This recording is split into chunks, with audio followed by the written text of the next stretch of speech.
when you teach people self-defense, like how much of it is kind of based in like traditions like wrestling or jiu-jitsu or boxing, and how much of it is kind of more tailored towards like real life on the street kind of encountered scenario, or like in a bar?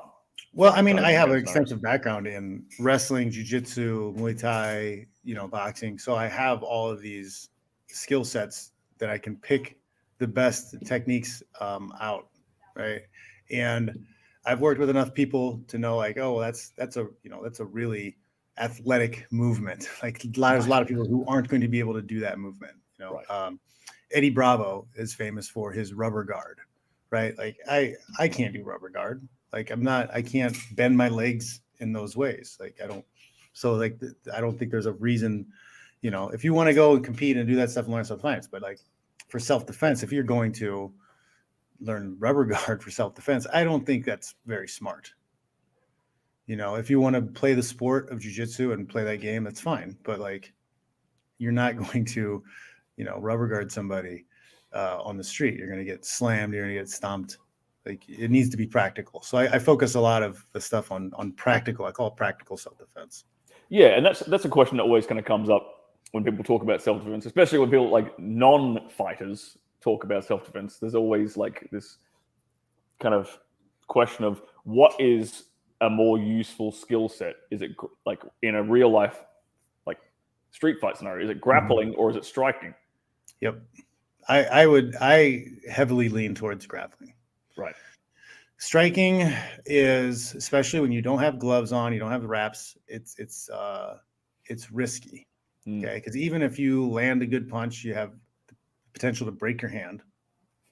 That happens all the time. I was talking to a guy today who worked in medical field for a long time and emergency centers for a long time. And he's talking about all the he worked at like a prison too, and he was talking about how they always had guys coming in with broken the boxer break, where you break the two bottom knuckles.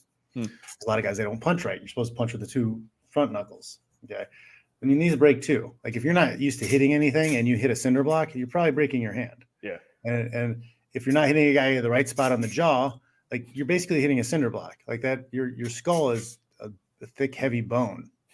So like there's very high risk of breaking your hand. And if you're in a serious life or death situation, like you hit somebody, break your hand, now you've got one hand to defend yourself. It's not very smart. On top of that, you knock somebody out and they hit the ground. Like it's not the knockout that really does the damage. It's when they hit the ground. When they're already concussed and they hit their head on something afterwards, like then you get brain damage, then you get death, you get comas.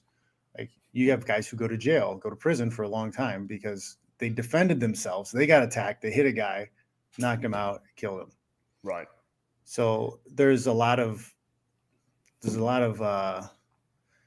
that can go wrong in a striking battle. The other thing is like it's 50-50 a lot of times. Right. Who lands the punch first? Who lands the clean one in the right spot first? It's not there's always a puncher's chance. Yes, and that happens a lot in MMA. It happens a lot in street fights. Boxing less because of the boxing gloves and the skill involved.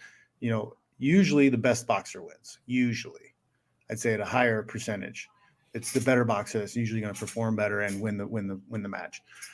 In MMA, like it can literally just be a coin toss if both guys are just jumping in the pocket and throwing, blind combinations. When you have the smaller gloves, knockouts come a lot easier.